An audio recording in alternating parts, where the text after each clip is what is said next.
Happy Monday, chikahan mga kapuso! 28 years and counting. Ganyan ka-solid ang pagiging kapuso ni comedy genius Michael V na nag-renew ng kanyang kontrata sa GMA Network. Makichika kay Nelson Canlas.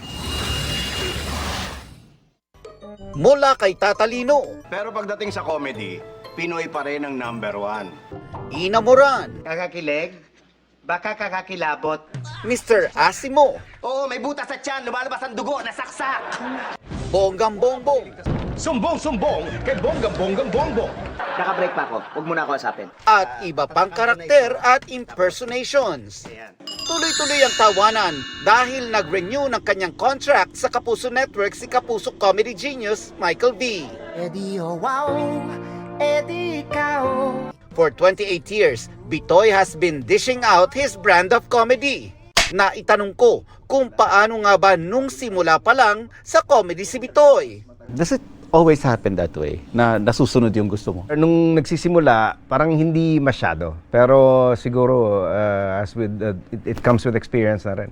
So, habang tumatagal na nakukuha mo na yung pulso ng mga tao, sana tama pa rin yung pulso ko for the coming years. Leading the contract renewal, sina GMA Network Inc. Chairman Attorney Felipe L. Gozon, President and CEO Gilberto Arduavit Jr., EVP and CFO Felipe S. Yalong, Entertainment Group Senior Vice President Lilibet G. Razonable at iba pang opisyal ng Kapuso Network. Kasama rin ni Bitoy ang kanyang wife and manager, Carolina Bunagan.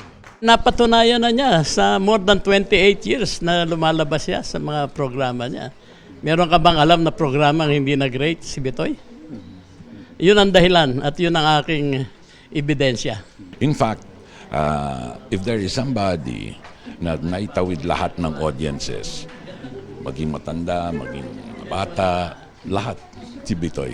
So matagal na akong tagahanga talaga. Salamat Bitoy again for signing up with GMA. Siya yung isa sa mga talent na talaga nakapag-contribute to the success of the network. Nasabi ko nga kanina, comedy is the genre na walang makakatalo sa GMA. As Bitoy said earlier, di ba, na he doesn't see himself anywhere else at dito na, kumbaga, magtutuloy-tuloy ang kanyang entertainment career. So, nakakatuwa pakinggan. 27 years old ako nung nag-start ako sa Bubble Gang. Halos kalahati na ng buhay ko. What is your message to your 27-year-old self? Kalma. It's going to be okay. Basta never lose sight of your objective and persevere. Overthinker ako before parang pagdating especially sa comedy. Kalma lang dahil your moment, your time will come. Your time to shine will come.